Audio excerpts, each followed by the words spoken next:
Thank you.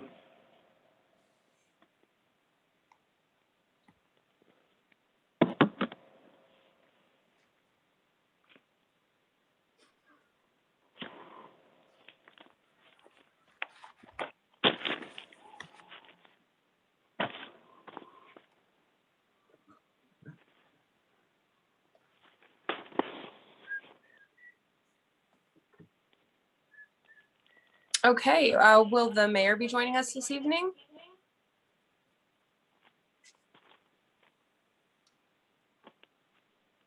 No, he will not be. All right, thank you, Abe. Then I think if we have everybody from council and the administration, Donna, we're waiting for Donna. Thank you, Marcia. We'll give Donna another minute or two. Marcia, what is your background today that you have behind you? It's the Smoky Mountains. And I actually took that photograph. It's beautiful. Yeah, that's why they call them the Smokies. Okay, I see Jamar coming in.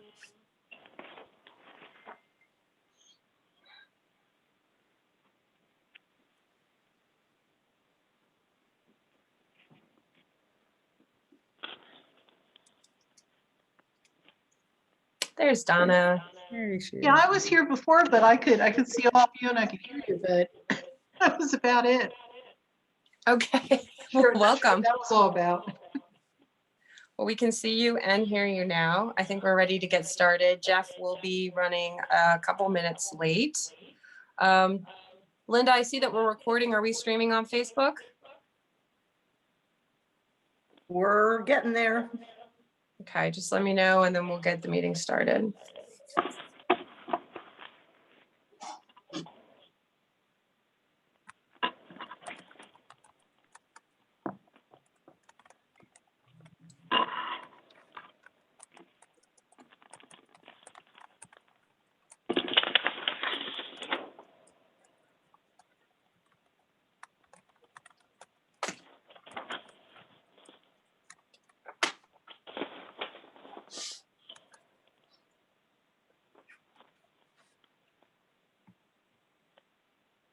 Okay. Okay, good evening, everybody, and welcome to the Committee of the Whole meeting this evening with Reading City Council. It's Monday, March 15th, 5 p.m. or just a little bit thereafter. We have the agenda pulled up. Just a reminder for anybody joining us this evening, our agenda and meeting protocol can be found at readingpa.gov. Under the current COVID declaration, our public and meetings in person are prohibited. We are streaming live this evening, recording that. You can find us on Facebook. You can also find this recording from our website as well. Looking at our agenda this evening, we have 3 items. Our first item is going to be the Subdivision Land Development Ordinance. We have a presentation this evening by the administration. Linda, do we also have anyone registered from the public? We have one person registered, Okay, very good. John Savant. John Savant. Very good. Welcome, John. Thank you for joining us. We will begin with the presentation by the administration. I believe we have Mr. David Paris and Mr. Jerome. I don't want to say your last name incorrectly, Jerome. Is it Skrunkowski? Close enough? Yes, that's good. Okay, very good. I also have a tricky last name. From Hawk Valley Associates joining us to present. Gentlemen, you have about let me check your time here for this evening. You have about 20 minutes to present for the public hearing, and then we'll open it up for public comment. Our council president will be joining us by that time. So I'm going to turn it over to you to begin with your presentation. All right. Thank you very much. First of all, by way of introduction, I wanted to introduce the council members to Jerome Skrunkowski with Hawk Valley Associates. Hawk Valley Associates is a Berks County firm, and Jerome has been working with the Planning Commission and assisting Planning Commission and planning staff for some time as we discussed last week during the committee of the whole meeting. And we're very grateful for his assistance, both with land development and subdivision application, review, and general advice to the Planning Commission. In addition, Jerome and Hawk Valley Associates have been instrumental in the amendments to the subdivision and land development ordinance, which are the subject of this hearing. As we discussed last week, just to give a general overview, the purpose of these amendments, which were really requested by the City Planning Commission, is to streamline the application process for developers and other interested applicants, so that the process is as painless as possible when applications are brought in front of the Planning Commission.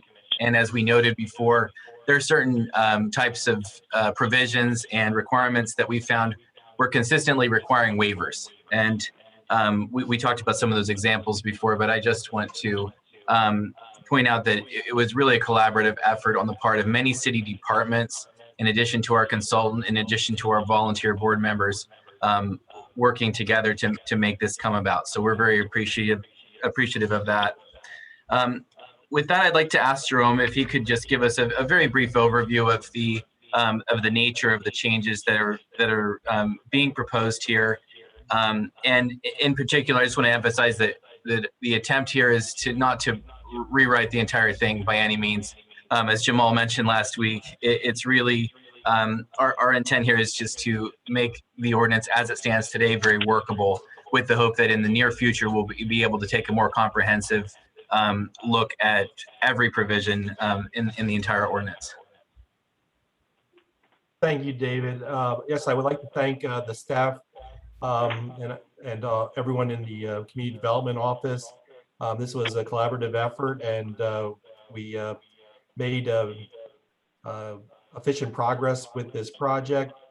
We talked about doing a comprehensive revision to the entire SALDO, but we felt that this would be the best option for the city to take advantage of. There were at least 20 areas that we focused on. There were additional ones, but we thought that the 20 that we felt were most important had to deal with a variety of subjects, which included some definitions and terms that needed to be added for the consistency with the Pennsylvania Municipalities Planning Code. Also, the subdivision and land development ordinance needed some updates with respects to submission and review processes. We also added a variety of regulatory items that should have been in the ordinance probably within the last 10 years, but now's the opportunity to take advantage of those. Those were dealing with as-built plans. There was a number of impact studies that were added, and we also found that we could also provided some more updated regulations relative to stormwater management, which would be just general. The SALDO ordinance itself requires the review separately, but then also with water supply, sanitary sewage disposal, landscaping, erosion and sedimentation control, and other issues. But this was a great opportunity. It appears lengthy, but it's I think the ordinance was put together in an efficient manner, which we didn't have to be overzealous with a lot of regulations.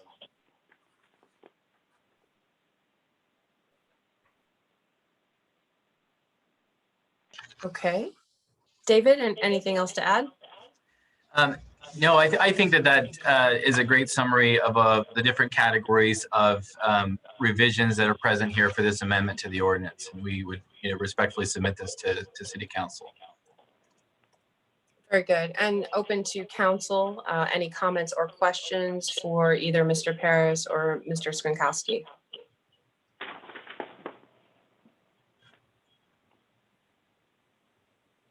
Strat, do you have a question? No. Go ahead, Donna.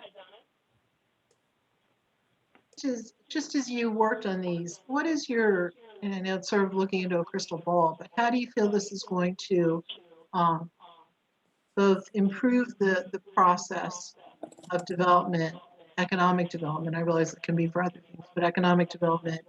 And can you quantify it in any way in terms of how you expect this will help our city move forward? Maybe in comparison to other cities or in tandem with how other cities are doing things. Okay. If I could take that first, then Jerome, I think if you could provide some context as to how other municipalities have benefited from these, I think that'd be really, really helpful. Just to give you an idea, in a typical land development or subdivision application, it's very typical for an application to come in front of the planning commission to then find out, for the applicant to then find out that they are now non-compliant with several provisions that are really archaic. For example, the elevation datum that's being used, or the plan scale, the number of sheets of hard copies that are required, and more importantly, because these are fairly routine things that can be changed, but it costs the developer time when they come in and they find out, oh no, I have to change all of these items on my plans just to comply with this ordinance. And of course, it's important to comply, and it's important to go through that formal waiver process, which then has to happen. And so this is one benefit of some of these technical or minor changes, is to save time and make it a little bit more streamlined, which is obviously very important to any development project that comes in. Like I like to add on to that, Jamal and David both see it from the front line on the applicants or developers or landowners coming in, and probably one of the first questions out of their mouth is, how long is this going to take, and how much is this going to cost? So what this does is the regulations provide a more streamlined effort, and also it's more specifically applied to when a project can be exempt from standard procedure, which then goes right maybe to a final plan application. The Planning Commission themselves, they had a significant amount of discussion on what qualifies a project that's exempt from standard procedure versus one that goes through standard procedure. So just by having a clear path of what the developer, a landowner, or business person has in mind, it does provide for their own satisfaction, and which leads to economic development.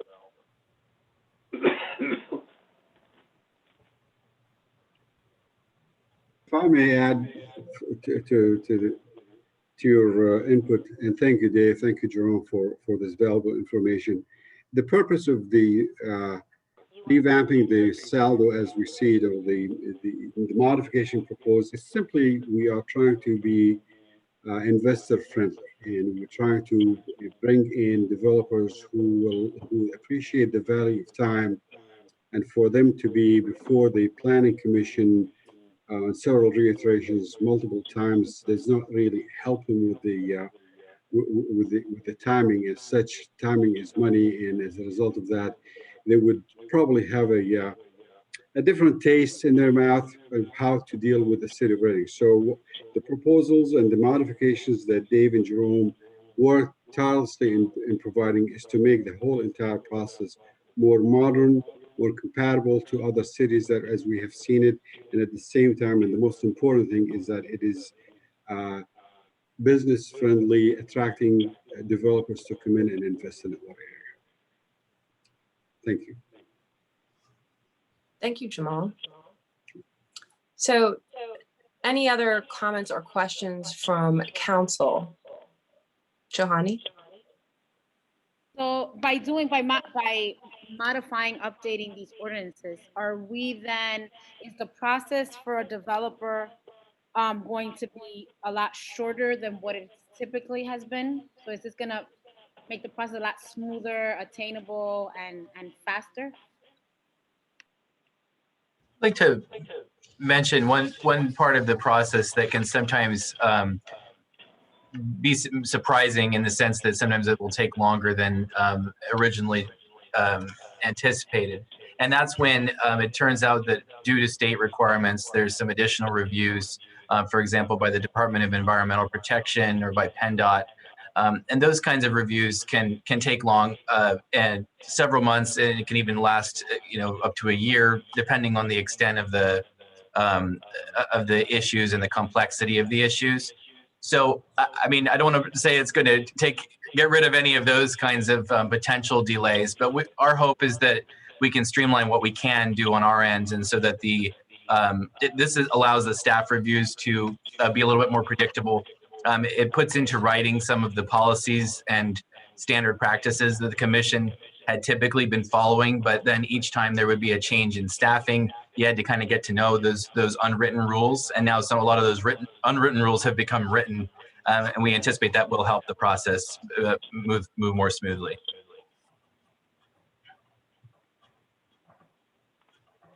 A case in point for that is back in the end of last year, we have received final plan approval from a developer who's putting 47 units in Buttonwood Street. But at that point in time, the Department of Environmental Protections did not yet provided all the clarifications for the environmental cleanup.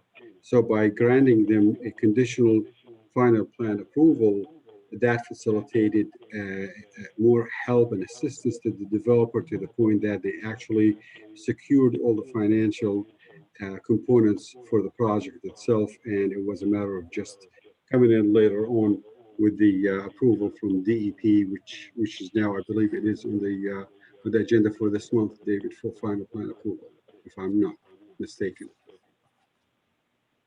The Gateway West project has achieved their final plan approval, and there's a second portion of that project that's well underway as well.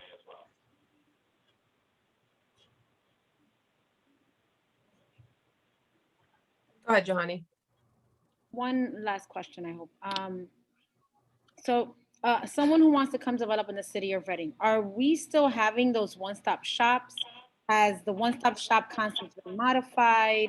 What's the status of that? We are still doing the one-stop shop meetings, and I would say that that's one area that has benefited somewhat from the changes that have occurred because of the pandemic. A lot of the design professionals who previously, would have to come from all over the place and attend the meetings in person in City Hall are now able to join us via Zoom. And I've heard a lot of very positive feedback from all of those different professionals who participate in those meetings. Sometimes the team gets a little bigger this way, and I think that's a good thing, because our discussions can get pretty detailed, and it gives the opportunity to provide a lot of feedback up front in the process. So we've gotten a lot of good response to the one-stops, which are going strong. We have at least 3 every Thursday morning on average. Are you looking to expand on that then, being that now it's more accessible virtually? Well, one thing that we did to make it possible to expand the number of meetings that we have in a given morning, we were finding that there was a lot of times when there was some lag time in between the sessions, so we're scheduling them potentially in half-an-hour intervals instead of an hour. And then if it's necessary to do a breakout to talk about some technical matter like stormwater, then we'll break that out and have it in a separate time. So this way it's pretty, I would say it's anyone who comes to us can get on the agenda either the same week or the next week. So we're trying to make it as accessible as possible. We don't have a long waiting list for one-stops right now. Great to know. Thank you. Thank you. Yes, thank you for the presentation. I know that I have heard many good accolades on the one-stops and their effectiveness. And the ordinance that's been presented to us this evening for review, helps that process in aligning with the administration's priorities of making sure that we are streamlining and we are working with the people who want to come and invest and develop, within our city, throughout our city, but also just the revitalization that we are seeing. So it makes sense to me that this ordinance has been presented with 20 areas. That's great. I'm sure you probably could have done more, but making sure that we have those impact studies and, stormwater compliance, again, having everything in writing is critical to make sure that we are transparent and everybody is on the same page. So that's what I see being presented to us this evening. If there are no further questions or comments on the ordinance or for the administration or Mr. Skrinkowski, I would like to turn it over for our public comment. Okay, Linda, do we have John lined up? Yeah, John is on. Yep, I'm here. You guys hear me? Yes, we can hear you, John. Awesome. All right. Thanks for having me. So yeah, John Savant with R Bar here. I've had some conversations with local builders and developers about the SALDO ordinance for, within the past week or so.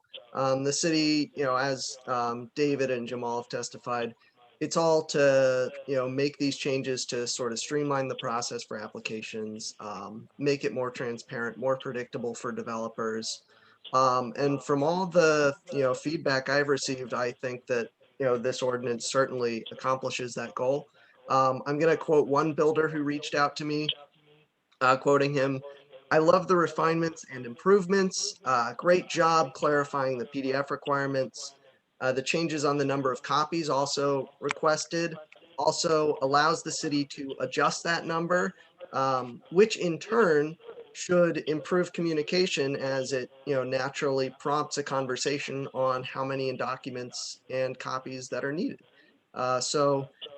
Tree landscaping details, also all very well done. Overall, the impressions that I've gotten from builders and developers has been that this is all really nice. The added regulations for stormwater management, impact studies, water and sewage, it's all pretty standard in most SALDO ordinances. Definitely should be included. As for the question about one-stop shops, my understanding is that this ordinance actually kind of codifies and outlines that process, which is good. And as David Paris had testified, the benefits of that saving time and making things more transparent have a in turn a direct financial impact on whether or not a project is successful. I did hear two areas where potentially there might be, a change or two that could be included. I'm going to quickly hop around to those, so bear with me. If you go to areas number 10 and 14, which is sections 304G and 307G, the wording is very similar, but it's the submission of a preliminary plan shall be initially reviewed by the city to determine if it's complete and to confirm that the application has been submitted to the Planning Commission along with any required fees before it's formally accepted. Essentially, those two sections outline how the city verifies an application, that it's, has all the documentation to go along with it. The one suggestion I received on that is to include a time frame for that initial review in both of those sections. Currently, there's no time frame included. I would think something around like maximum of 10, 15 business days, somewhere around whatever the upper end is of how long the verification takes now. The second change would be on number 15, which is section 312E. Which has to do with special zoning approval. And it reads how the Planning Commission shall review applications that are required pursuant to the written condition of getting a decision granting a zoning variance to be reviewed for compliance with the provisions of this chapter. Applications that are required to be reviewed by the Planning Commission pursuant to the zoning ordinance, and other applications that are referred to the Planning Commission by the zoning administrator. That last bit, other applications that are referred to by the Planning Commission or to the Planning Commission by the zoning administrator. Without that section included, this section already covers all of the legal requirements by the zoning hearing board, all the legal requirements by the zoning ordinance, and anything required by the SALDO. So I'm unsure as to why that last section is necessary. If there are any other ordinances of the city that require additional applications, we should definitely include them. My only thought with the change to that would be turning that into an exhaustive list rather than an open-ended list, so that the applicant has a better understanding of how long that step would take. But still, with those changes or without, this ordinance is extremely well written. They're definitely a major improvement on the existing SALDO. And as I think David had said, it's a lot of the changes are simply bringing the city's ordinance in line with current best practices that they've already employed. Okay, thank you, Jonathan. Your insight is very valuable. We appreciate the testimonials that you bring directly from those individuals that you work with. I definitely noted, and I'm sure we're all listening and noting the areas in which you've recommended review. And I hope you will continue to make yourself available to the administration and anybody else as we would need you. We appreciate you joining us this evening.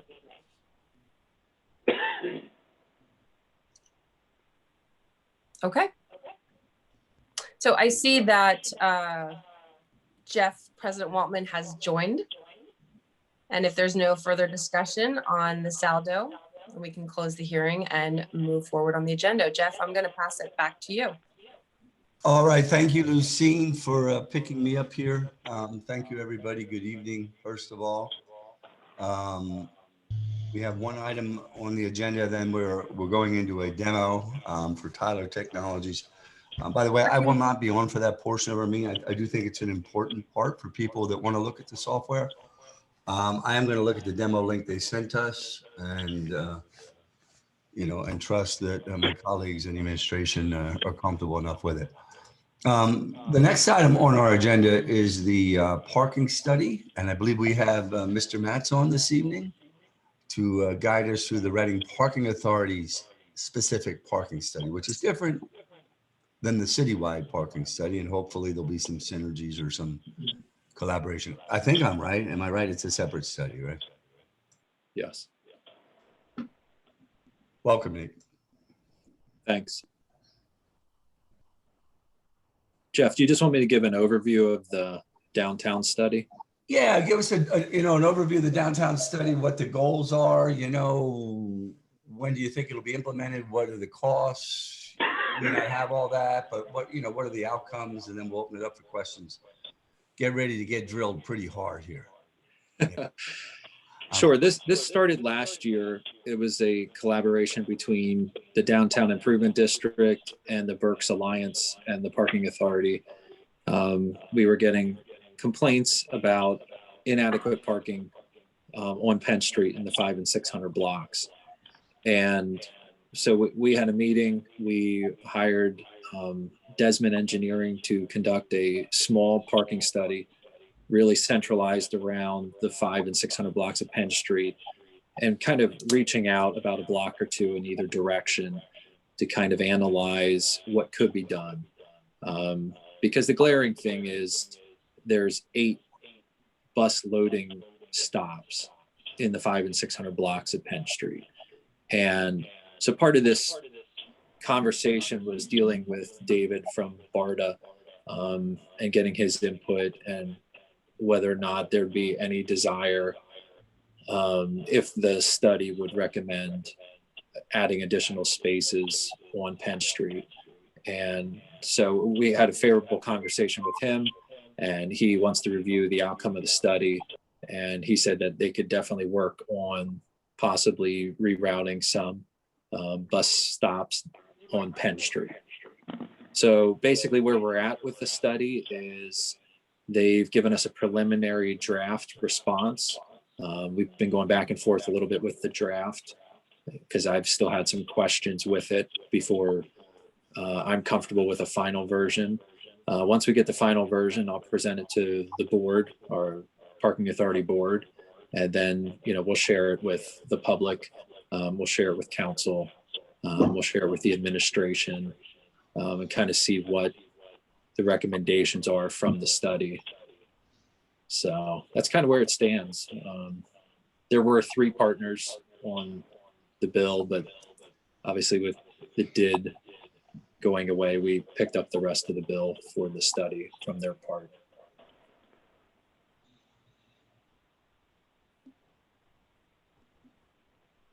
Thank you, Nathan, for the update.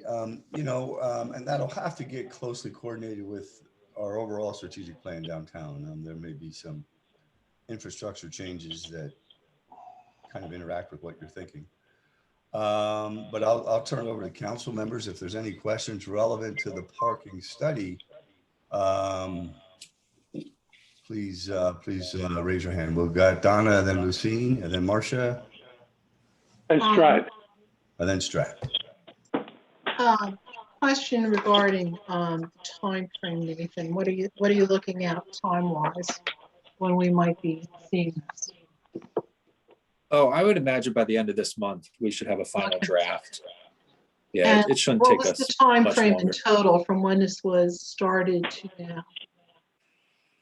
now? Honestly, I don't even remember when we started the initial conversation. It was in the fall of last year.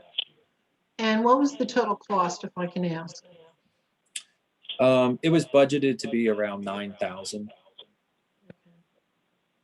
And obviously, again, for a strict geographic area, about 500 and 600 blocks. Yeah, and like I said, about two blocks in either direction around that. Okay.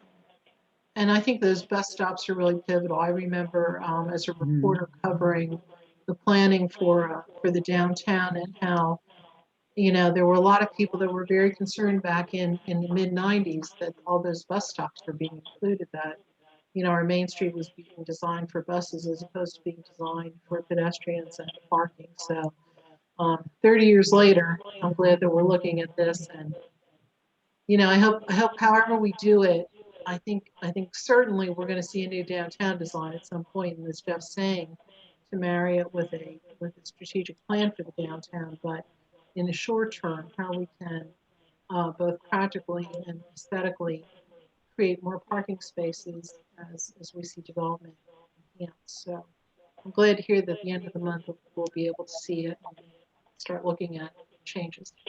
Thank you. All right, Lucine, then Marcia, then Strat. I agree. Thank you, Nathan, for the time coming to give us an update. I think in addition to what Donna is saying, you know, we have the BARDA hub, just a couple blocks, you know, right up the street, that is heavily utilized. And so, you know, with the addition of some creative placemaking, art, those types of things, I think, you know, having a plan to, you know, analyze whether or not we need them or the impact of, you know, removing those and putting additional parking makes 100% sense. So I'm glad that you're doing that work. My biggest concern with this, and part of why, you know, we wanted to have you on the agenda this evening, is to make sure that, you know, at some point we're looking side by side and working together every step of the way with Reading Parking Authority's study, with the city's study on parking, that we're not duplicating efforts, that we're not, you know, splitting the vision. I agree that the downtown plus strategic plan will help. But again, the right and the left hand, you know, have to know what each other are doing. And I'd almost like to see, you know, maybe even quarterly as we move through this, your Reading Parking Authority's plan and action steps and timeline put directly next to the cities with the parking and their focus, so that, you know, we are constantly aware and reminded of who is focusing on what, how those timelines are congruent, how our efforts are mutual and streamlined, so that we really do have a plan and we're working towards eventually overall parking, right? I know that's Sure. a big thing to address. You know it better than I with the parking authority. But we need to know, even from this point moving forward, that every step that's being taken is aware by the other party. And so if you can help do that with our administration, doing that in tandem, it's probably already happening and I just haven't seen it yet, which would be the best case scenario. Feel free to comment on that if you want to. I see Stan waving. I think that's probably most important to me. Sure. If I may, Lucine, today Charlie Jones and I had a very productive meeting with the Parking Authority on probably 7, 8 items. If Abe was there, Frank was there, and the Parking Authority. If I wasn't correct, Nathan, I think we had some good conversations and good, strong direction, and we're moving forward in the right direction. I felt very good coming away out of that meeting today. Yeah. Yeah, and Lucine, the one piece about this, it's a very specific study to a very specific area. It's not distracting or detracting from anything in the larger scheme. It'll only support and help anybody that's doing the larger, more encompassing parking study. They'll be able to have that, and once it's a final report. Okay, Marcia? Yeah, and I think this is a good conversation to have. My one concern, and a study is certainly important, but then it's the action steps to be able to address the findings of the study. And just looking at those two blocks, because of the fact that so many of those cutout bus pull-ins were created, and because there's so many businesses, and you know this, it's a parking disaster downtown. I can't tell you how many times, and we use Penn Street to go in and out of the city, how many times there are cars that are double parked in order to get into some of those businesses, how many people pull in those bus zones. And we might be able to ascertain what the problem is, but how do we change the behavior? And I think that's going to be the greater challenge, is people are not accustomed to having to walk to get into a business. They're accustomed to parking wherever they can fit their vehicle, not really being concerned about how that's interrupting the flow of traffic. That's their last concern. Their concern is, how can I get in and out of that business quickly? So we're going to have to really look about what we need to do in enforcement, whether it's ordinances, whatever we need to do to have those action steps. And the reality is, until those bus pull-in spaces are eliminated, and that's probably going to be part of the plan, you're going to see that behavior continued. So it's going to be a real change, and probably some costly changes to what needs to happen to the downtown as far as the width of the payments, whether we're going to have pull-in parking or not, or whether we're going to be able to encourage people to use the lots. And the reality is, for you in the lots, they aren't occupied now at this point because some major tenants have moved out of the city. So there's a lot of abundant parking spaces, but people probably not wanting to use them because it's more convenient to pull in front of the buildings. So just my thoughts. All right, Marcia, Strat, did you have a question? Yeah, not a question, a comment here. Parking has been a problem in the city of Reading for the last 50 years. It's not now, okay? And we keep coming up with plans every so often, and we think they're going to work out. I think any plan we come up with must include the city, the parking authority, and the people that have all these businesses. Sit down and figure out if a plan can be set up that can work. And we try to work this plan. If it doesn't work, don't wait 10 years to change it. Get it changed immediately. But work together and try to get this problem resolved. Thank you. All right, Strat, thank you, sir. Anybody else have any questions at this time? Johanny or Melissa? No. Jeff, just one more Go ahead, question. Lucy. Nathan, can you speak to if the plan right now that's being developed is addressing, post-COVID or COVID tendencies that we've seen with things like curbside pickups and things like that? And also, can you speak just a minute on the involvement of business owners downtown and their input into the plan in that process? Sure. Yeah, some of the business owners were the ones that actually came to us that prompted the study, because we've gotten so many complaints about parking in and on Penn Street. And, we have a couple surface lots right on Penn Street. We have one right in the 500 block of Cherry, which is half a block off of Penn Street. So we wanted to make sure that in that study, they included the lots that we own and manage down there to include all of those types of behavior. As far as curbside pickup and things of those requests, we have not had I don't know of any request from business owners to address that yet. We've had some rental car companies come about hourly rentals. So we're working with a contract now to provide 5 spaces. It's probably going to be in every one of our facilities to provide hourly rentals. But I'll let them get into that and make their announcement for that project. But so Lucine, to your question about curbside, we have not had any request for curbside management from any business owners yet.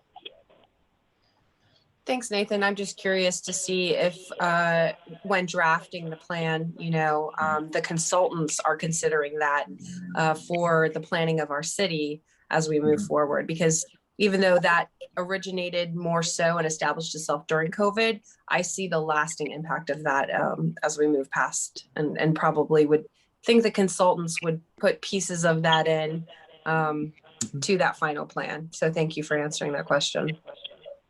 Yeah, and I know one of the things they're looking at too, Lucine, with that is the presence of how many loading zones are there, because loading zones typically can kind of take that place. If there's a 15 or 20 minute limit on that space, that they're normally pretty available for that when people aren't double parking in that space or parking over the limit. So. All right, thank you, Nathan. Any other questions, council members? All right, if not, thank you, Nathan. I know before we go in to this software tutorial, and I guess we're doing that on the same link, right, Linda? Yes.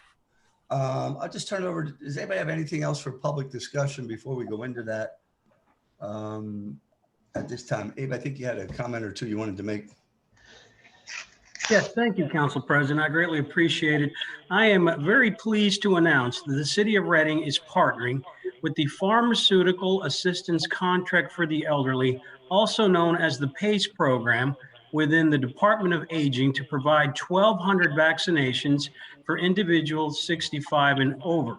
If anyone is interested in the vaccination, please contact the mayor's office at 610-655-5437. We have a spreadsheet that's going to ask you just a few questions: name, phone number, date of birth, and we will be contacting you, or someone will be contacting you, probably from the Department of Aging, to set up your appointment.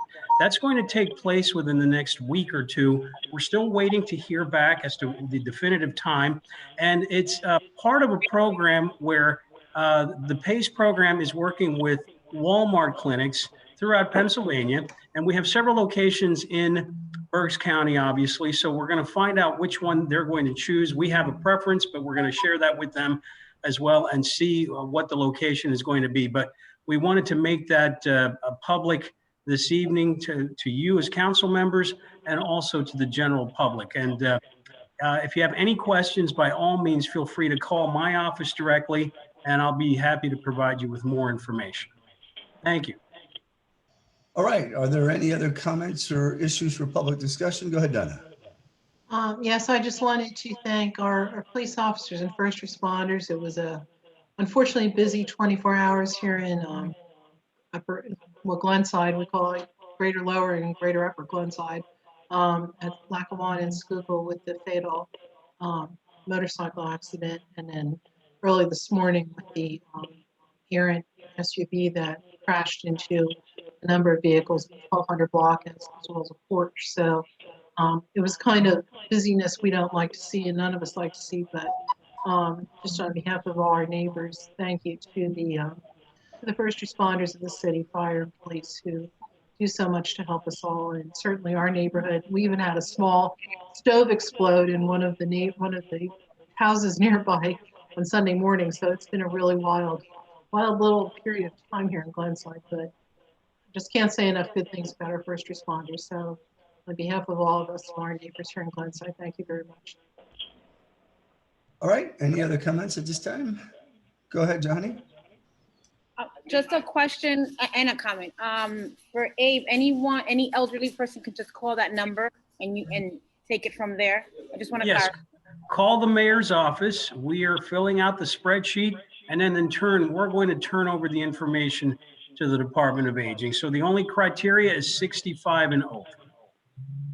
Okay, and then just an announcement for anyone watching, the Greater Reading Chamber, the COVID-19 Hospitality Industry Recovery Program grant is now available. Applications are being accepted until April 5th.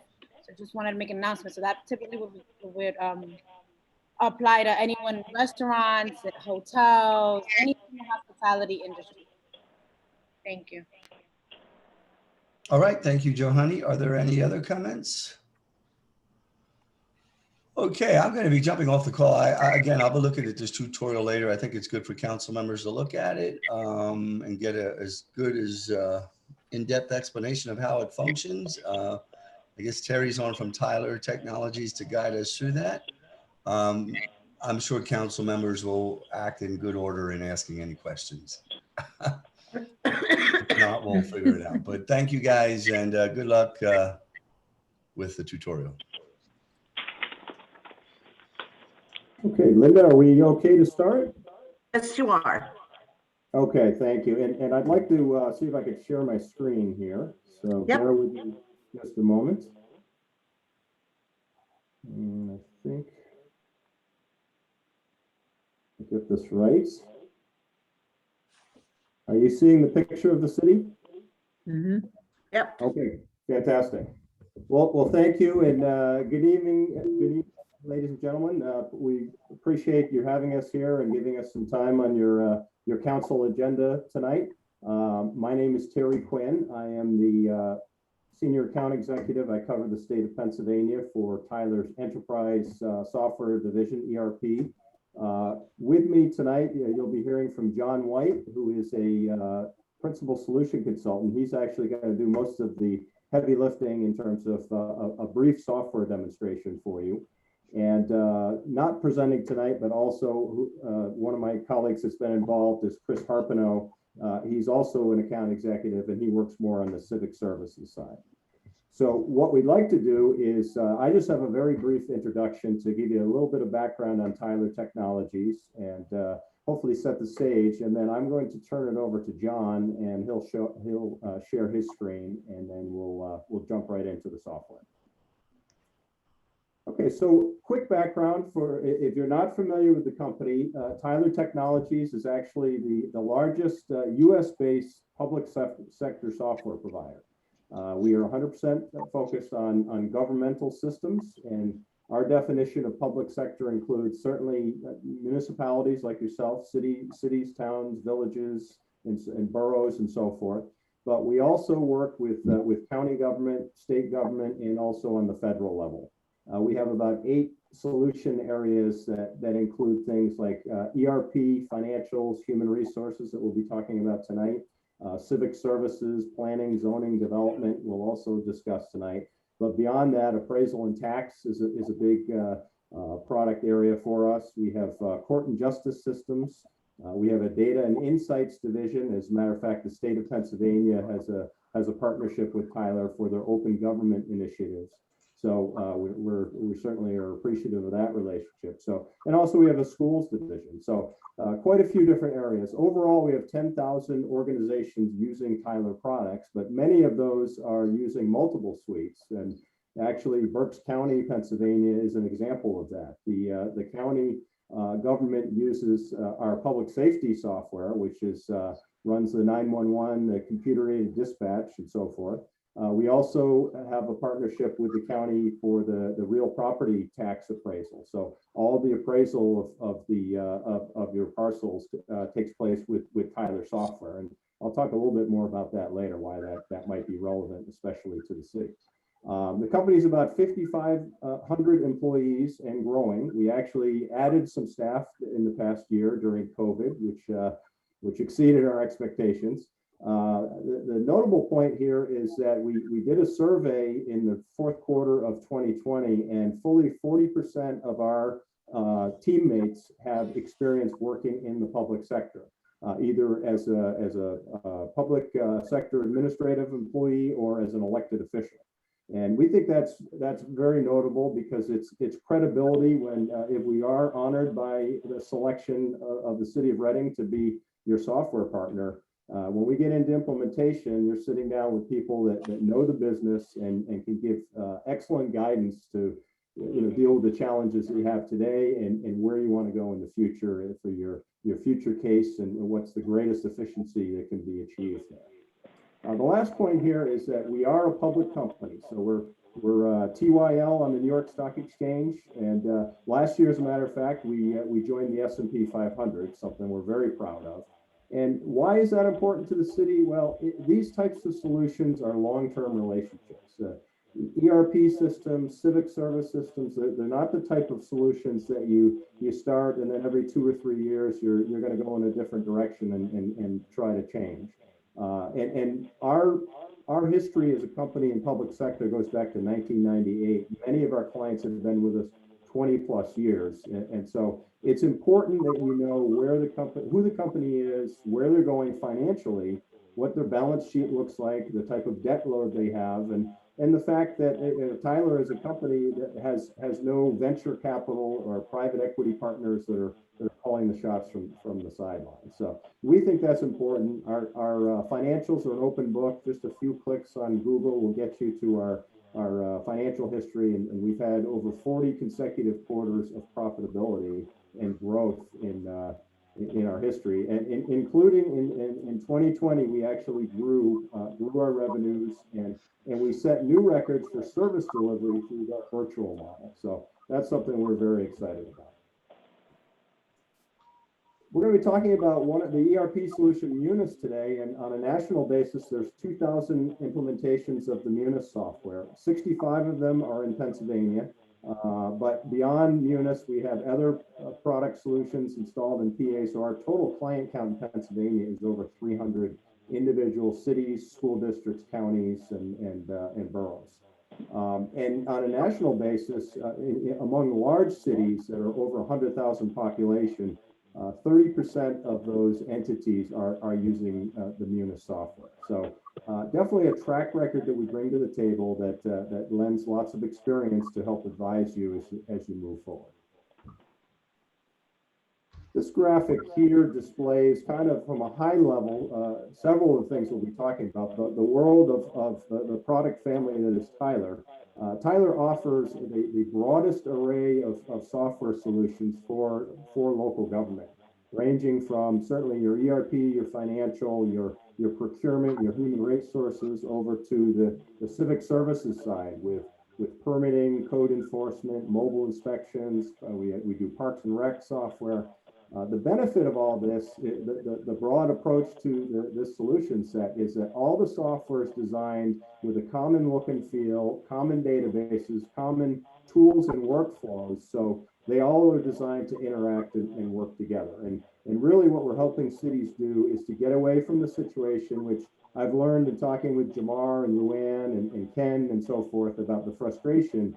Essentially, you're dealing with 3 different silos of information. You've got a financial system on one system, you've got your community development applications on a different system, and then your human resource, your payroll, which I would say, in that it's such a major part of your annual budget is a strategic critical system. That's being outsourced currently, and the three don't meet, so to speak. It's all manual and file transfers. It's very difficult for your staff to maintain the job that they've been doing to keep up with reporting and so forth. So that the integration is the key thing to think about.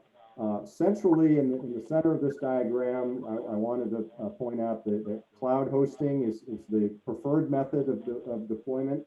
We've been hosting local governments in the cloud for many years now. We have thousands of sites live today that are accessing their software right through the internet securely to our data centers. And that really is the way of the future. That's where we see the most growth, and it's the maximum efficiency with the least amount of burden on the city in terms of your IT department and managing that infrastructure. Tyler takes care of all that. Centrally in the system, you're going to hear about Tyler Hub, which is our central dashboard that sees all of these different areas. So depending on who you are, if Mr. Moros or the mayor or Jamar, you might have a dashboard that's going to show you, okay, I want to see any budgets that are in danger of going into the red. I want to see, maybe employees that are getting close to retirement. I also want to see code enforcement complaints that they have not been responded to within a certain time period. So all that type of those key performance indicators can be melded together on the Tyler Hub, and John will talk about that. I don't want to steal his thunder. And then centrally in the system, there's electronic document management tied throughout all the solutions. So, getting away from the printed page is the goal here. We automatically image all the output coming out of the system, and then we, of course, allow scanning and uploading of additional documents to be stored securely and accessible to all those that have the need to see it. And then central cashiering. And the most important point is capturing those revenues as quickly and as efficiently as possible in a central manner, whether it's, when we open up again, residents are coming in with a bill to pay, or whether they're going to the website, the ideal method, and they're making the payment online and submitting that electronically in the system. So all of that is part and parcel with the core that makes up what Tyler brings to the table. So with that, I'll pause here and see if are there any preliminary questions, and if not, then we'll switch over to John.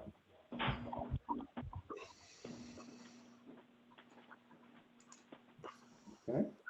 Well, hearing none, I'm going to stop sharing my screen and ask John, are you able to jump on? I see him. Yes, thank you. So right now you should be seeing my blue desktop. I'm going sorry, my name is John White, and good evening, and thank you for the opportunity to demonstrate the Tyler products to you. My plan is to show the software from different user perspectives over the next 25 to 30 minutes or so. And I'm going to first start with the citizen engagement application. So I'm going to share my iPad with you. I deliberately show this from my iPad so that inappropriate text messages do not appear in my iPhone while demoing the product. But all of your citizens will be able to download the Citizen Engagement app right to their cell phone, and this will essentially give them City Hall in their pocket or in their purse. So let me fire this up for you. The background image would be swapped out here, so it would resemble something from the city of Reading. And the actual menuing system, if you're old enough to remember the old rotary phones, work very similar. So you can just turn the wheel and access different portions of the application. So first off, if we go over to the news portion, this will show you all of the various bulletins, and this is push out notifications directly to your citizens so you can communicate directly with them from the app. On the social tab, this will be all of your Twitter feeds that are being picked up by the application.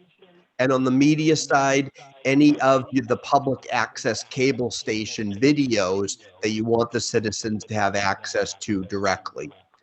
Continuing down, if I go to the government side, this will give access to all of the city council members, so I can pick by clicking their headshot. I can call them or email them directly from this screen. I will also get a brief biography of that member, of my legislative member. Your open data will be accessible through here, so the citizens will be able to come in and see the transparency website to see how the money is coming into the city as well as how it's being spent.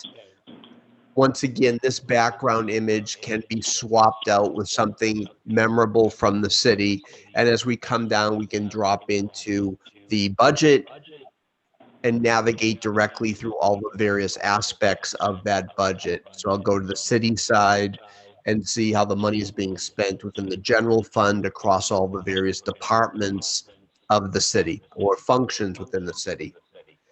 At the very top, if I venture back here, you will be able to report an issue. So if I'm walking along the street and something I seem to notice, a street light that is out, a traffic sign that is down, or a tree that has fallen, The resident will be able to click that application directly from here. The standard script will appear as to what the city wants the citizen to do when reporting this. So in my case, I'm just advising them to stay away from any down power lines. It will allow the citizen to recognize or record who they are. They can remain anonymous if they wish to, so I'm just going to skip through here. You can prompt the citizen for different questions and get their responses.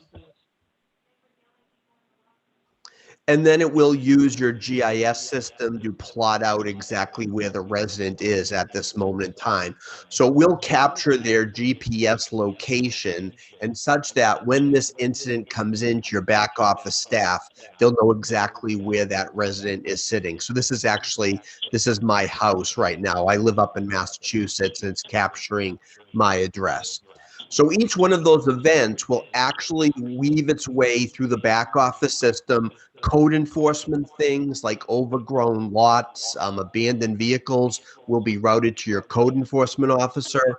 And on the other hand, things like downed trees and missing street lights or street lights that are burnt out will be routed over to your DPW manager, Mr. Jones, or any variation thereof, depending on who's responsible for remediating these various situations. So I'm going to put this away for the moment, and I'm going to come back up to the application itself, and we'll start from your web page.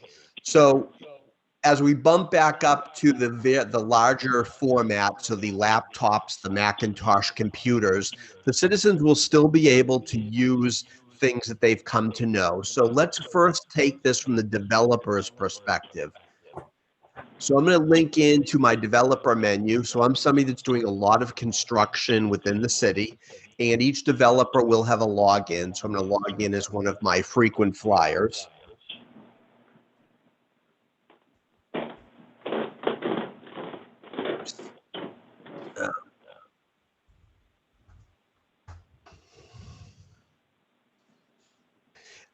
And this will provide the developer with a dashboard. So he or she will be able to see all the various functions, all the various jobs they're performing at present. So all of my permits, all of my plans that are in review, all of my inspections, how much I owe the city at present, and then all of my various business licenses. As you can tell, I use this person quite frequently, so they have a large number of licenses.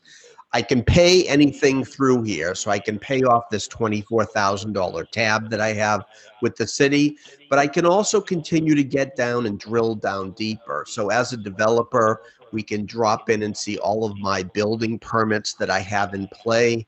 I can hone in on any one of these, see the actual where it stands in the workflow process with respect to being approved or denied, and I can also request inspections. So rather than having to pick up the phone and call the back office staff, I can come in here and request any inspection from your building inspection people, and this will actually queue it up on my calendar directly. Continuing down this pathway, other things I can do. Let's look at this from the citizen perspective. So someone wanting to pay a bill, I can click the citizen tab. This will link me into the citizen portal, and I can look up any of my bills and pay them directly through this channel. So I'll look up a citizen named Sheila Wire. It will hone in on her property, as well as everything that she owes the city at present. So all told, about $19,000. We can see a breakdown of all of those bills. And if I want to settle up with the city, I can pay any one of the bills or all of them at this point in time. So the citizens will still be able to process these online transactions directly through the application. From your employee perspective, we'll go to the employee portal. And I'm going to log in as one of your employees named Amy. And this will give her, this is the landing page where she can see various aspects of her employment record. I'm going to scroll down a bit, and this is going to show her last 5 paychecks, the quick synopsis view of those paychecks. Note here that the numbers are obliterated. So if you're looking at this in Starbucks or in the local library, people won't see what you're making. When you know the coast is clear, show paycheck amounts, then the numbers will reveal themselves to you. We have woven document management into the fabric of the application. So as such, your employees will never have to leave their seat to run back to a paper filing cabinet. If I need to see any of these checks, I can click the camera icon and this will call up the check image. So if I am filing for a mortgage or a car loan and the lender wants those last 4 stubs, I don't have to haunt the payroll people to get reprints. I can do this all directly on my own. From a timekeeping perspective, all of the employees can be made responsible for their own time card. So in Amy's case, when she clicks time entry, this will connect directly into the timekeeping system and allow her to record her timesheet. So all of the employees will have their schedule associated with them. The timesheet will autofill with their start time and end time and give her the opportunity to record all of her ins and outs over the course of the work week or the work by week. If I scroll to the far right, you'll see that this last Friday, she has requested a time off, a sick day for an endoscopy. So all of the absence requests for sick time or vacation time will pre-populate the timesheet for the employees. So this is not the only way timekeeping is done. Just so you do know, there are a variety of different methodologies. So we're looking at this through the web page, the employee portal. You also can use time clocks, and those can be biometric, where you're using a thumbprint. They can be swipe, where you're swiping your badge, or they can also be proximity. So if your badges have an RFID chip, when you walk by, it will detect you. We've also moved so you can do this through your cell phone. So you can punch in and out via your cell phone. And we do use location services to detect that you're within the perimeter of the work location and not in line at the coffee shop. Advanced scheduling will be for your public safety officers, police and fire. And then finally, you can also import from other third-party applications. So it is quite robust. None of these are mutually exclusive. You can use all of these in concert with your entire employee population. Okay, now for your executive staff, so thinking the chief executive officer, the head of community development, we have what is known as executive insights. So all of the various feeder systems within Munis bubble up to this presentation and provide all of the vital statistics of the city to your executive staff. So in my case, let's just jump back here to the 2020 year first off. Each one of these tiles represents a different vital sign. So think if you were a hospital setting, what your blood pressure is, what your pulse is, your respiration rate, your O2 saturation. So exactly how things are functioning within the city across all these various dimensions. So we realize there are probably a contingent of people that need access to the data, but they will never log into the Tyler product. And this gives them that access. Each one of these tiles can be ribbonized. So the green ribbon means things are going good. The red ribbon means things are falling off track. And there's also the yellow ribbon for things that are starting to teeter on the edge. So each one of these is actionable. If we drill into the net surplus tile, you can look at this from any different time dimension. So I'm going to switch this to the 2021 year. So this will only have 2 months of spend at this point in time, but it will also then give you the ability to extrapolate out into the future. If we click projections, we can get first the historical projection. So this will take the historical ins and outs of this and use that history to cast where things are going to land in this current year. You can also go the purely linear method, which usually leads to unreliable results. And then we also support profit, which is a method, an extrapolation method developed by Facebook that weaves in seasonality processing. So once again, a different perspective as to where I'm going to land at the end of my fiscal year in August. Now, for your community development director, there is a view of this for him as well. So in this case, these are going to be all of the permits, all the different development activities that are going on within the community. Once again, all served up to him into this one neat presentation as a series of tiles that are all fully actionable. Jumping down, let's go to your back office staff now. I'm going to go first to the Public Works Director. So this would be Mr. Jones in your case. So this is his hub page. And the design of this is meant that it delivers information back to the managers, your line workers, your staff, without the need to run a report or do a query. So obviously, Public Works' main focus is with work orders. And this serves up to Mr. Jones the average work order cost, how many work orders he or his department has been performing, as well as what the monthly output looks like, and then what type of work Public Works is actually performing. Is it maintenance related? Is it preventive? Is it corrective? Or is it doing some kind of remediation against things that are going bad? So all of that's served right up to the managers. Let's presume that the Public Works office staff has been pestering him for new computers. So he has to determine, does he have the financial capacity to buy those in this fiscal year? So from a financial perspective, Mr. Jones can come in, he'll see exactly where he stands financially across the entire spectrum of the GL. So in his case, he operates or manages 4 different divisions: engineering, fleet, facilities, and streets. He can drill into any of the underlying data and see all of the various expense and or revenue accounts that fall within his domain. And I'm going to scroll down to technology to see how good this year looks like. So at first blush, this is your historical spend on that account, year by year, side by side presentation.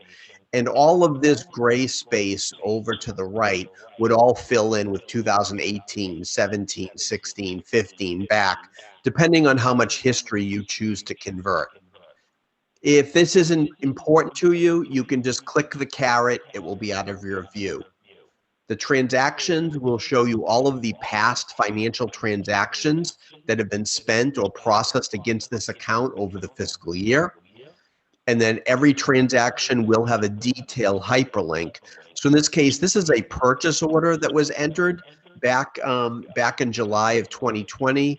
When I click the detail button, this will link me to the purchase order detail record. As I said earlier, all of your paper documentation is accessible online. So the paperclip is a link into the document management system. We'll jump into the purchase order, and this will show you the actual purchase order record that went out the door. On the bottom left-hand side, this is all of the other paper documents that can be linked back to this record. So there is your invoice, there is the check, there is the receiving document, and you can click all of these or through all of these directly and see everything. There's the check that we cut, and there's the invoice that Dell presented. So when your external auditors come in, all of this is right there for them. You can let them sit down and look up or do all of their testing right on the computer. And for that matter, because this is accessible via the internet, you can let them stay in their own office and do all of their testing from their corporate office as opposed to taking up the desk space in City Hall. So knowing I have enough money to purchase the computers, let's just go quickly order them. So your departments will be able to jump right into the requisitioning module.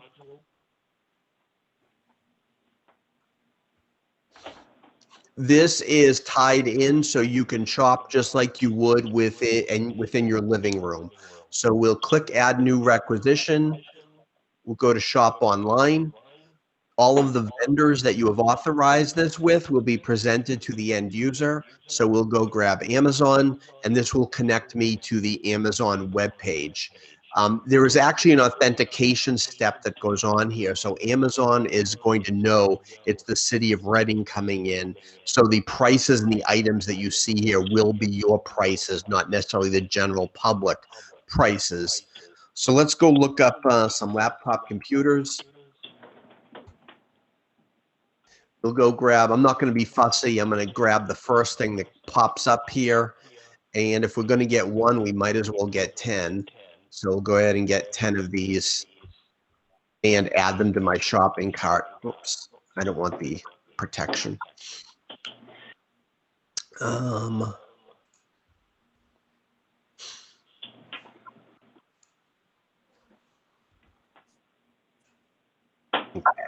And then when I back out, when I submit these back, it takes the shopping cart and it passes it back to the procurement module. So it does not create an order inside Dell Fulfillment.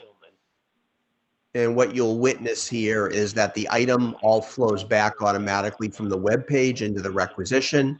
The vendor is set to Amazon. The quantity and price all flows down from the website. The only thing the user has to do is indicate what expense account they want this charged to. And this will show me only Public Works accounts, and we'll go grab technology. It will do an available budget check to make sure there's sufficient funds to cover the purchase, and we can save this. Underlying the Munis application, as well as the EnerGov application, is a workflow engine. So every transaction can be routed to whoever you want within the community. So with this saved, I'll release this out to workflow, and then this will build out the approval chain of all the people that have to bless this. So at the very top in the ribbon is your traffic light.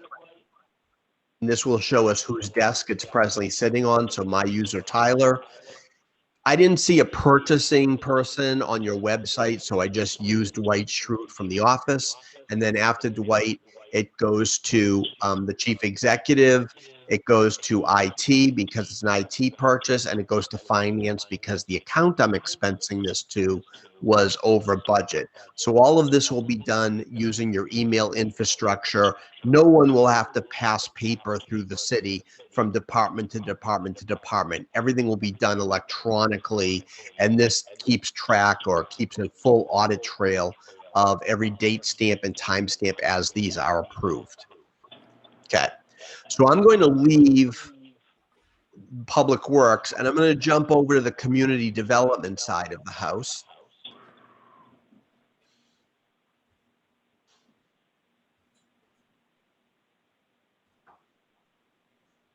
And I'm going to log in as my community development director, Spencer.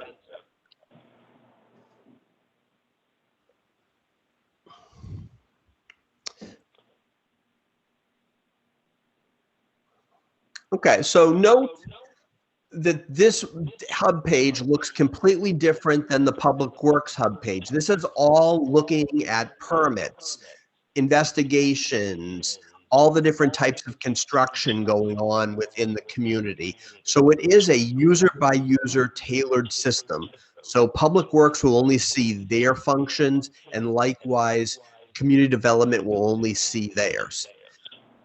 I'm going to jump over the map gallery because this actually is going to sit on top of your GIS system. So this makes use and leverages all of that investment you have within GIS for all of your permitting and planning activities.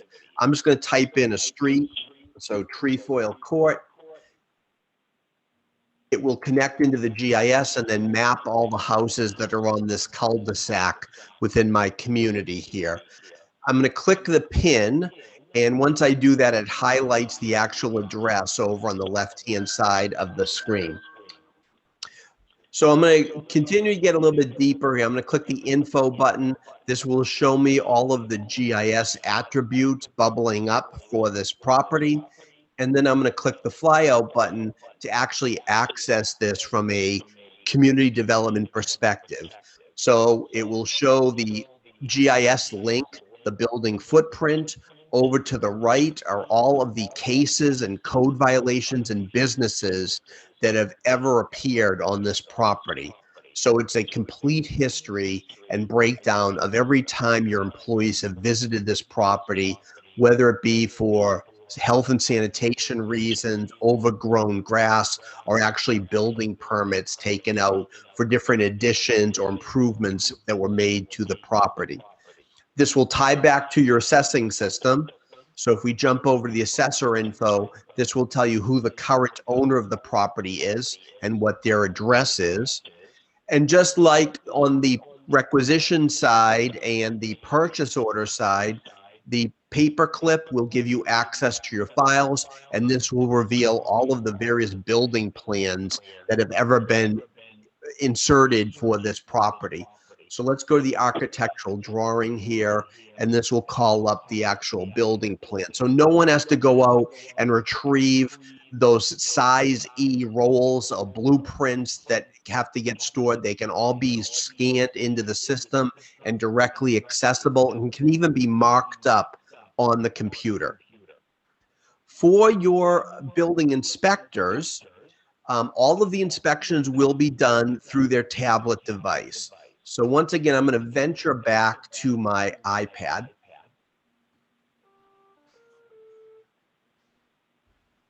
And in this case, the application that you're going to download is called IG Inspect. This is the inspection app that your inspectors will carry with them in the field. And this will give me a breakdown of all the inspections that are on my docket for the day. And to the right of that is going to give you the GIS access to the community, and it will actually drop pins as to where every address or where every inspection is. If I'm not exactly sure how to get from one address to the other, there is a routing component. So in the upper right-hand corner where you see the 3 lines, there is a function called route today's cases via the best route, and that will take your entire laundry list of inspections for the day and route them on the minimum driving distance. Okay. Now, if I click into one of these inspections, let's go grab the footing inspection here.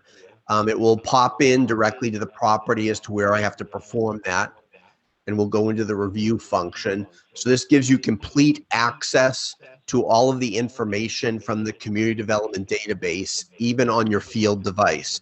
And just so audience people realize, if you lose connection, let's say you go deep into a cellar and you lose the outside antenna to the cellular system, this does do store and forward, so you won't be out of business just because you've lost cellular connection.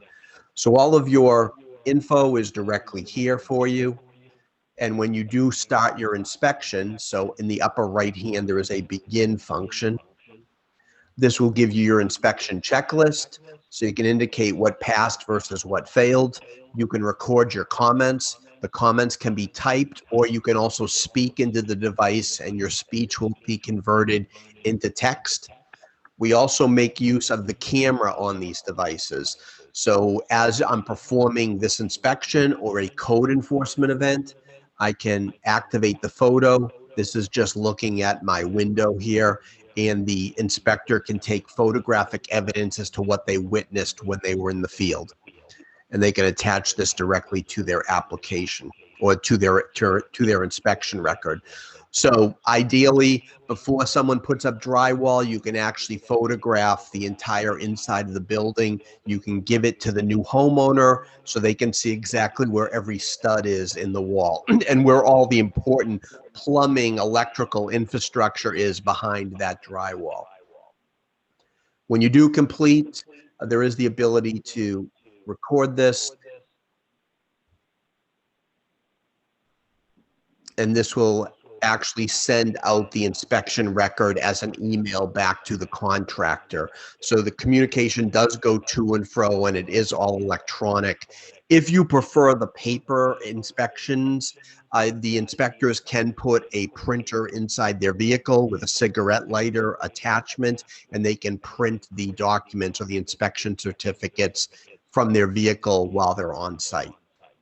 So I will stop there and open it to any questions that the audience may have.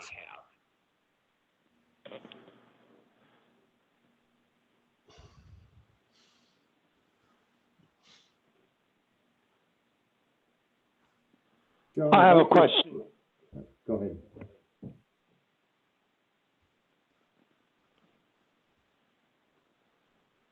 Go ahead, sir.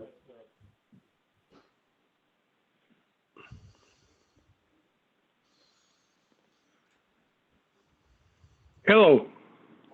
Hi. Listen, everything there is electrical. Is this correct? Correct. So if a system goes on, suppose you're using the system now in the city of Reading, and we have a major go on of our electric. What happens to that system? Well, without electricity, it would not function. You are correct. So if you had a generator in City Hall that provided you backup electrical power, you should be able to function. John, if I could jump in here also, this is Terry Quinn. That's actually, it's an excellent point, an excellent question. And it really points to one of the benefits of cloud-based computing, because your software and your databases are going to be running at a secure data center that has all types of fault tolerance. Our data centers have dual power feeds from different physical grids. So really what it means is, let's say you had a bad ice storm, which that's happened, and we're in the Northeast, and the city hall was down for a couple of days. What would be required for the city to run payroll or whatever the task was to get to a location where there was power and internet, and that could be at a coffee shop somewhere. So as opposed to having to, or at the employee's home, as opposed to being at the city hall. So really, that's an excellent point that supports why you might want to consider cloud-based deployment. I have one more question. Sure. Actually, one man can control this in a city hall, and he knows everything that's going on with every individual associated with the city of Reading. Is this correct? Employed by the city of Reading. Everything. And how many cases have you been involved with where the unions have gotten involved because of this system? I can't speak to that. I'm not sure if Terry can offer I don't have any knowledge of that. Terry, if you want to weigh in. Yeah, I don't have, I can't offer you statistics, sir, on as far as employee grievances. I mean, certainly the data is controlled centrally at the city through security, which your IT leadership along with the city leadership will make decisions over who should have access to what types of information. And that could be a layered process. So there's not, one person accessing everything. But in terms of, union grievances and so forth, the case I've heard personally in the past have been when, certain clients of ours have deployed time clock systems, for instance, where they, it was not necessarily well received by some of the employees because, one of the features in the time recording is GIS, geofencing, it's called, where it validates that if you have a mobile employee, that they are punching in from a valid location, not necessarily inside of City Hall. It could be a DPW, it could be at a summer pool location, and a lifeguard, a summer employee is using it. But there's a level of accountability that sometimes, that's been protested in the past. But in terms of, union complaints, it really, it comes down to what the city's negotiation with those union groups. Usually we're just implementing what your decisions are that have been established with your unions. Thank you. Welcome. Question? Looks like Marcia. This is Marcia. Just first of all, yeah, thank you for such a robust presentation. Having worked with many web-based systems, and I've had to have a huge learning curve for myself. When I first started, I'm a social worker. We were doing everything hand entered. It wasn't a central database. Now everything's online. It's all cloud-based, and it takes a while to adjust to that. And I really think of the systems that I've seen in the city, we never really caught up with technology. This is our opportunity to do that. But I just wanted to look at some of the possible applications. Would all city vehicles be connected to the system so we would know the location of all city vehicles at all times? It does support AVL. I am not sure if that was proposed. I need Terry's help on that. No, we did not propose that in the scope, but yes, Okay. that feature is available. So if that is of interest, we could certainly discuss that with Mr. Kelly. Okay, and can this tie into our security system with our cameras and such? Does it help to support police activities, what they might be able to monitor? Or is that a component of what was proposed? Tyler does offer software that, is a computer-aided dispatch and case tracking software, linking to mobile computers in the patrol cars. That is our public safety system, which was not part of the scope of what we proposed. Yeah, I was just trying to think of how everything links together because I like the codes component of it. I think that's really strong. The connection with the public, with being able to use your devices to make reports.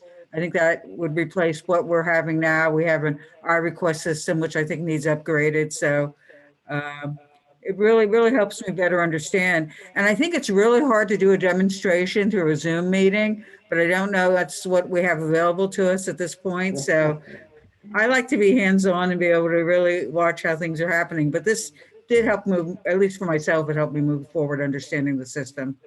Well, thank you very much. Thank you. I agree. We missed the days when we could come and actually be in your council chamber and talk with you in person. Hopefully that'll be coming back soon. But we do get the exciting things of, I know I work from home and I had to walk my two dogs in the other room, and I see Linda's cat seemed very interested in the presentation tonight. So He attends all meetings. I know we're going round robin, but Terry, if you could also check the chat box, the HR director had a question. Oh, sure. Let's see here. Okay, Ada, regarding the additional timesheets method, is there an additional expense to the original? So we have, I think there's a few different methods. The core system has electronic timesheet entry as part of employee self-service. We've also talked with the administration about what was referred to as our ExecuTime system, which provides the device tracking, clocking through biometric devices and through mobile devices with smartphones and such, with the GPS logging. And those features are on the optional list, I will say, but pricing was provided to Mr. Kelly. So, and we expect that if there's interest in moving forward, that we'll sit down and determine what the final scope is to give you what the final configuration would be. Also, an important thing to note, and this was mentioned early on, it's an expandable system. So we don't start with everything perfect on day one. We build the system out to the city's specifications over the course of the first 12 to 18 months. And then beyond that, as mentioned, this is the type of system that you hold on to long-term and you continue to build on it over the course of many years and investment. Councilor Cepeda-Freitas. Thank you for the presentation. It was very informative. I do have several questions. And the first one actually kind of somewhat coincides with what Jamar just said. Do you set up the program for each department and provide training, technical assistance, and support? You customize it per department? Yeah, well, absolutely. We provide the training, consultation, data conversion services, go live assistance, and so forth. I'm reluctant to use the word customization because Tyler software is standard. So if you if you leave the city of Reading and you take a job at the city of Miami Beach, Florida, which is attractive this time of year, and you're working in Munis, it's the same, the software is going to be the same code stream that we would have in Reading. But it's very flexible, very parameter driven. So many of the features that might be, or some of the features that might be of interest to you in Reading might not be of interest to Miami Beach, and they're shut off. They don't see those things. Then my next question is, does this software program automatically upgrade? It does, and thank you. That I appreciate your pointing that out, because that's a very important consideration and really benefit of what we're proposing. It's Tyler will do all the updates for the city. We will deploy those. We have a quarterly cadence to delivering software enhancements to our clients. So it doesn't mean you have to upgrade every single quarter. It's still at the client's request or preferred timing for when those updates are deployed. But we do a tremendous amount of ongoing development, and we actually have a company-wide philosophy called Evergreen, which means that our software, if you become a client and you sign on with us, we'll bring you along on the journey of enhancements perpetually. You will receive all of the updates, all of the enhancements. There's no additional cost for those to receive those at the city. And I'm sorry, everyone, but I have like maybe 4 more questions. I wrote them all down as I was listening to the presentation. Data and business, for example, businesses, like who's who, what's what in the city. Does it capture data and demographics? Number of businesses, what types of businesses, and are they women owned, veteran owned, etc. Does it have the ability to capture that type of data, as well as those tax exempt properties and organizations? Yeah, yes, absolutely. And a lot of the data, first of all, John mentioned the integration with GIS. So with the data that comes from the county, your digital maps, the parcel and owner information will integrate with your community development system within the Tyler software, because Berks County is using Tyler for their appraisal and tax solution. The nice thing about that is, ownership changes, name and address changes, parcel changes will flow to the city of Reading without any rekeying of data. And conversely, changes and improvements and those types of things. So if you decide to build an addition on your house, you have to get a permit. Once you receive your certificate of occupancy, that data can flow back to the county, to the appraisal group, the real property division electronically. So the benefit, of course, being that you want the greatest valuations there when it's time to calculate taxes. So it's a big disconnect in many cities and counties. So we really have a solution that will improve that. But as far as the demographic information, certainly it would probably start with a conversion of what you have currently. And then we would do some scope analysis with the city official to determine what else do you want to track that isn't being stored currently.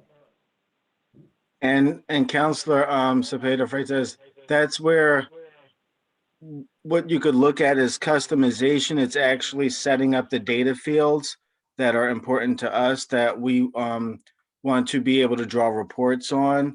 And so that's where that's helpful to kind of set the parameters early on for how you want reports to be able to be produced. And to that extent, we would need to make sure that we transfer all of that type of data. And going forward, we request that data when a new business is setting up on our system. And then internally, would there be like maybe alerts or red flags? I don't know, a property owner defaults or doesn't submit their business privilege, taxes, whatever. Will the other department, if this same person is applying for something else, will there be like some alerts, some red flags, so that the departments are kind of like still communicating via this system? John, you want to take that one?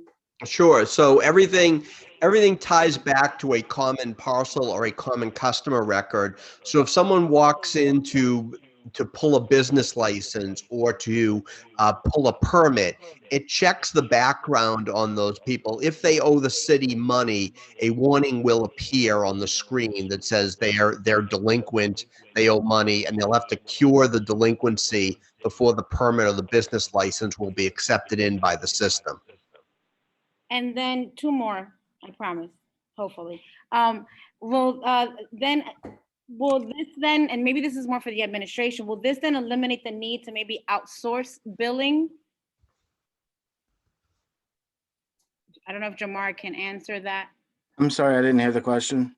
Would it eliminate the need to outsource some of the billing? I know that the city sometimes outsources a lot of billing, whether it's per capita tax, small business privilege tax, if I'm not mistaken. Will it, if a constituent can do everything online and make payments online, can it go directly to the city versus a separate entity that then goes back to the city? It's a little more complicated than just switching them over. Yes, we will be able to accept more types of payments. But I would say that, for example, the way we have it contracted for the county to receive our property taxes currently works, and to do that sort of thing in-house again would incur a significant expense. So we would have to very carefully, on a case-by-case basis, look at bringing those sorts of things back in-house that we currently have contracted out. And then finally, how would city council, if applicable, use this system, and how do we then engage and communicate back and forth with constituents?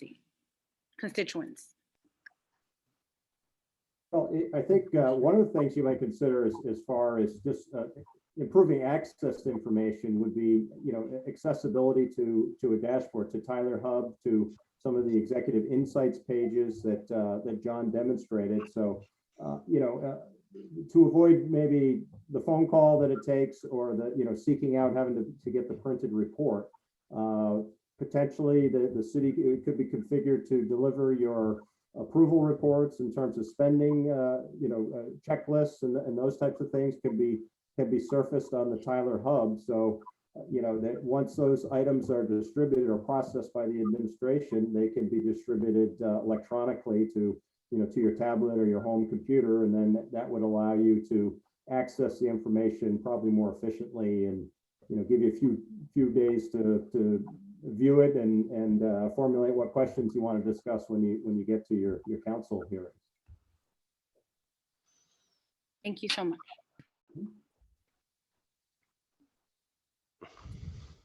There was a question in the chat from Ada. Would you please send me a copy / demo of the payroll summary page for visibility? Yes, I will. I'll follow up with you on that.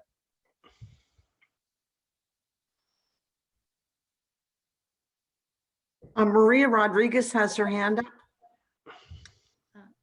Yes, thank you. Thank you for the great presentation. I mean, I can see there is a lot that can be done with Tyler software. However, I believe that training is the key. That's very important. We can get the best software, the city can get the best software, but if we don't provide the right training to the employee, to the staff, that's going to be the lack right there. Also, I see that it would be great to have that even the audit department can have accessible information in order for complete any audit that that it want to be accomplished. So I really like the presentation. Thank you. Thank you very much. Thank you. Good evening, gentlemen. Thank you so much for the presentation. I've seen systems on a larger scale like this within our healthcare institutions locally.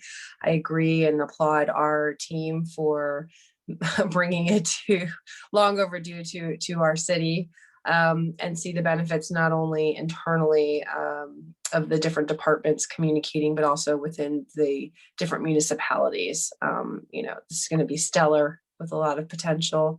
So I have two basic questions.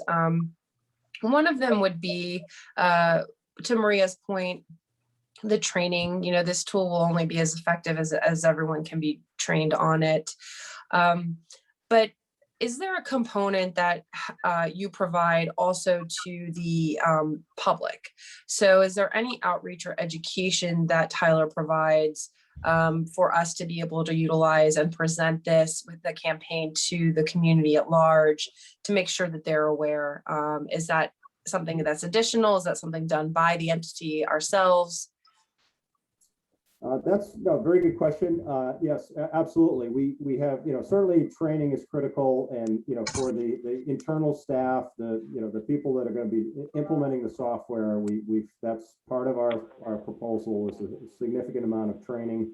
We always recommend our clients budget annually for continuing education as well. After the implementation is done in the first year or 18 months or whatever it is, we want our clients to have their key staff members re-engaging for training and continuing ed. And also we hold both state user conferences as well as a national user conference that are really full of robust opportunities for training and professional development. So absolutely, that's a critical point, and hopefully the council will feel comfortable that we're addressing that. In terms of public-facing applications, for obvious reasons, we don't try to train, in person or live, the entire population of a city. But what we do is we have all kinds of different tutorials and recorded videos that are step-by-step instruction guides on how to use the applications.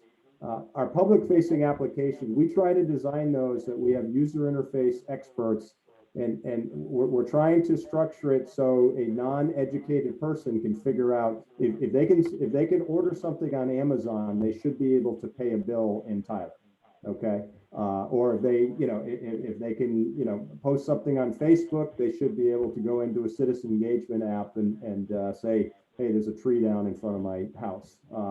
But beyond that, the other thing we'll offer is, in kind of an added service at no additional cost would be some help in the PR side to help educate your citizenry on what these resources are. We will, we'll develop a QR code that can go right on your website. Will drive people directly to, information and training sessions on these things. We'll offer content and handouts and mailings that you can, that are templates, but you can easily customize to use to say, hey folks, here's a new tool for you. It's going to help you. You don't have to wait in line. You don't have to get out of work early to come pay this bill.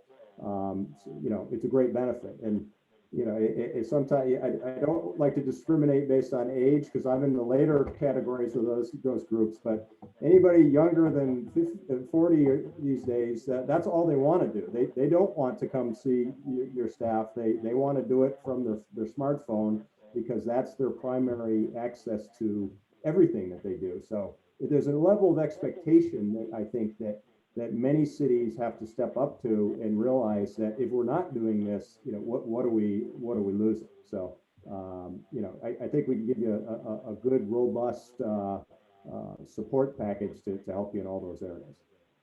Thanks, I have a Terry. request. Oh, Strat, let me finish, and then, is that okay? Excuse me? Let me walk through the rest of the questions, and then I'll hand it over to you, Strat, okay? Thank you. So Terry, that answers my question. I think that's really important and also just the sensitivity, to make sure that, this will be easily bilingual, multicultural, so that all constituents would have an ease of use. I want to make sure that's also part of what's included and not additional in cost. Yes. John, help me here. Is it we just have Spanish and English now, correct? Correct. No. So currently Okay. we support two languages, but there probably will be more to come. Okay. And my second question, and I can't feign that I really have a deep understanding of this, but you're speaking about creating a hub, in which you're using cloud-based storage. how much of that storage is available? And then do we have to pay for additional storage if we start to exceed certain levels? Mhm. The data that's stored, the transactional data, budget data, payroll data, permit history, that information relative to the size of the storage that's available in the terabytes of storage that's available in the data center. I don't think we ever see clients that are exceeding that and needing to pay for more space. What I would be cautious, what I would caution you about is document storage, because as you can imagine, the better your smartphone gets, the more pixels it's recording. You take a photograph, and all of a sudden it's 20 megs. The usage of space can run amok unless you put limits on the data storage. So the software has the administrative controls where you can dictate, okay, what types of files and documents and media do we allow? And then you can limit the per file size. So if somebody decides, well, I'm shopping and I've got a 40-page catalog here from our local police supplier, and I want to upload the whole thing, and it's 250 megabytes, the system's going to say, hey, you have a 10 meg limit or something like that. So first of all, don't record it in color, make it black and white, or cut it down. So those are some of the tools we have, because that's the one area where it doesn't happen often, but cities that have really gone full blown in storage without any throttling, so to speak, where they've, after several years have experienced the need to either A, go back and do a purge, or B, come to us and say, hey, we want more storage. I know on my iPhone, my Apple messaging always pops up, say, I've got too many pictures on there, so what do I want to do? And I'm cheap, so I like to try and delete it. But the easier way is just say, yes, let's add some more storage. Thanks, Terry. Go ahead, Strat. Okay, would it be possible to provide us with a list of other municipalities that are operating under this system? Yeah, absolutely. And I think Mr. Kelly has some information. We responded to an informal request for information that was several months ago. Mr. Kelly's department put out, and I can certainly forward that, or Mr. Kelly can. But if there's a need for additional names, we can certainly provide that. Can you resend that, Terry? The employee that was initially working on that is no longer with us. So if you could forward that to me, that would I be will. great. Okay, I'll resend it to you. Thank you. You're welcome.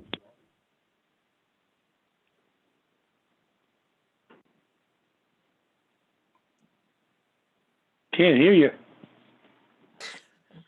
Okay, gentlemen, are there any other questions for John and Terry this evening, since they have been able to give their time?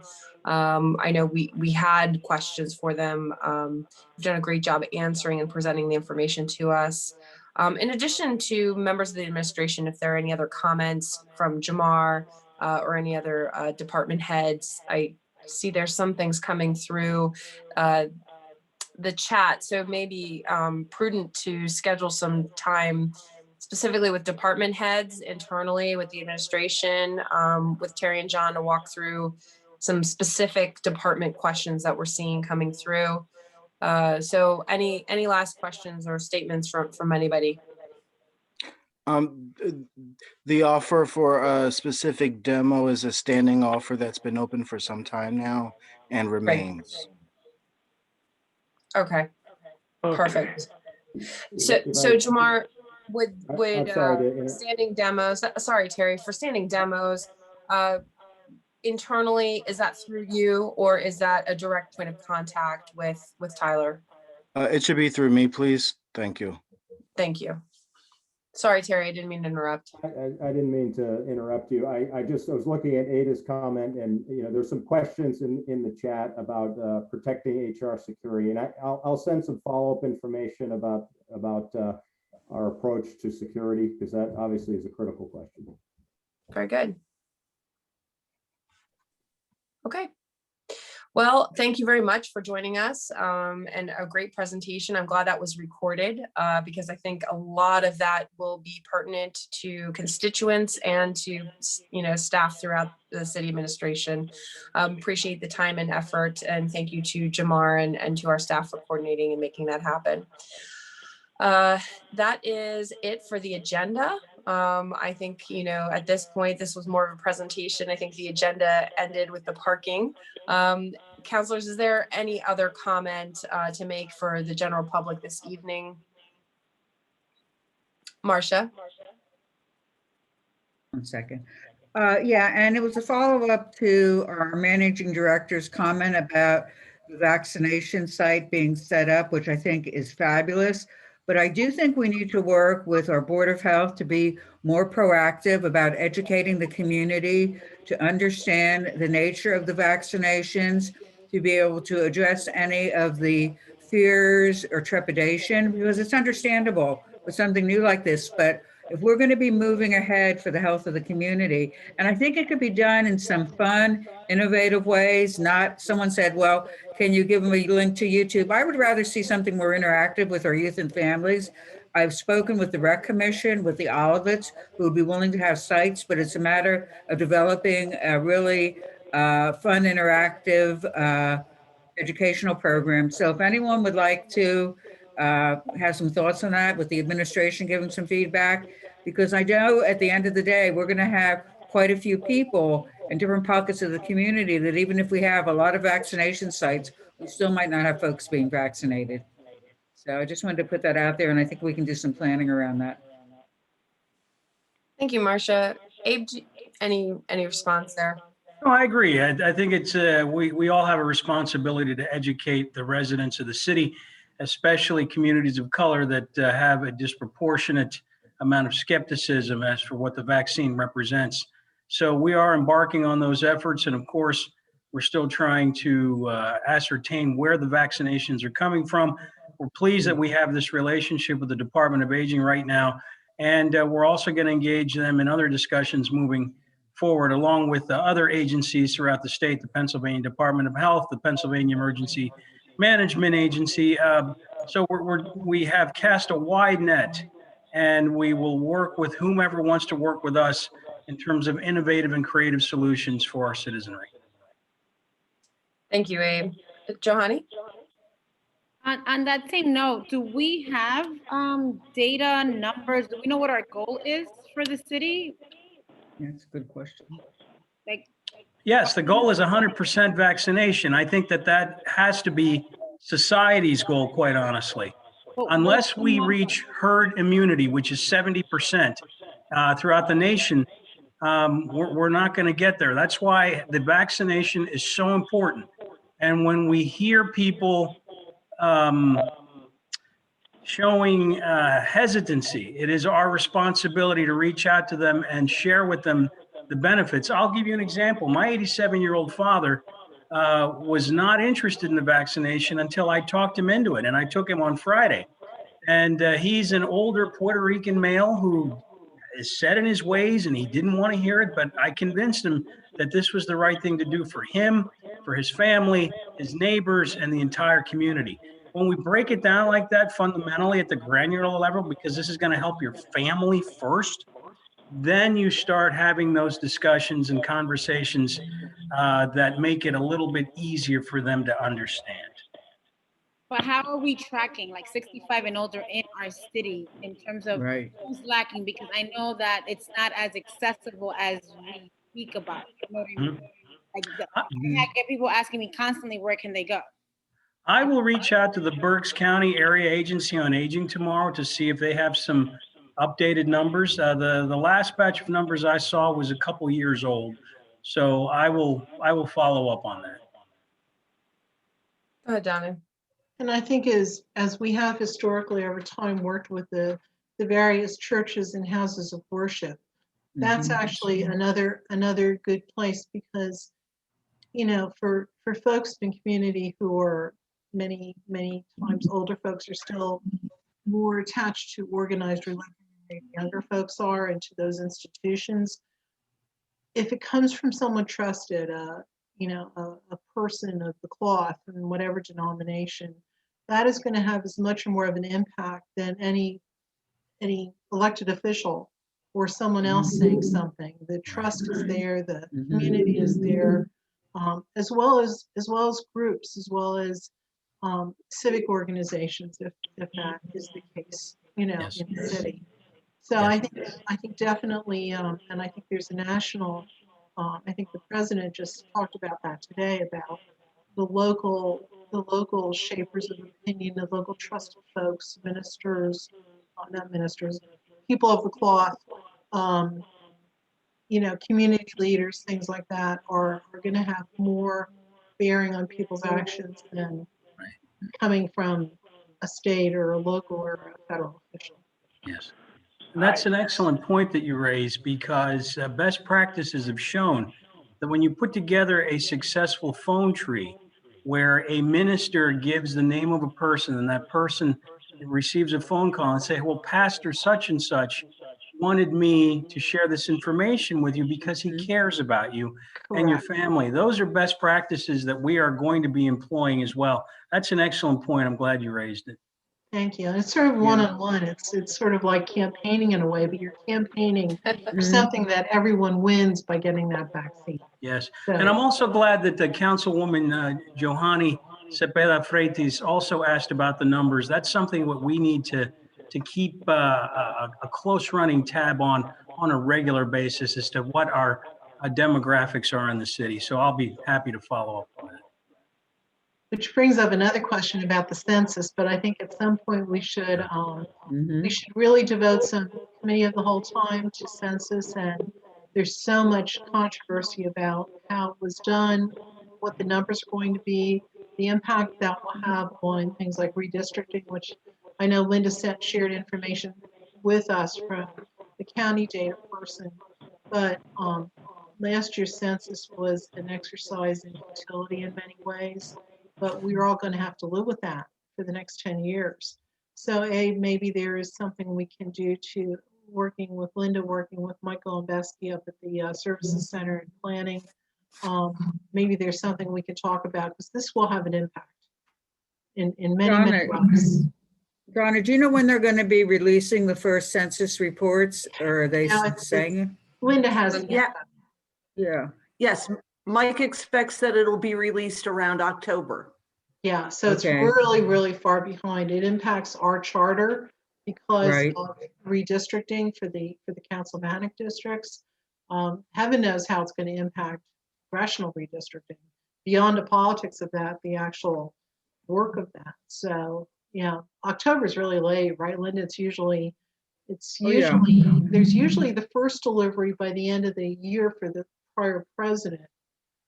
If there is a change in administrations, that should happen in December, and then things should be ongoing at this point. So we are so far behind, and the question is, what degree of accuracy is there, not only just here in Reading and Berks County, but throughout the country? Well, thank you, Donna. I think getting that, championing that with Abe and the administration to get that on the agenda and prepare as best as we can is very vital. And just, to end the meeting, today is my grandmother's 91st birthday.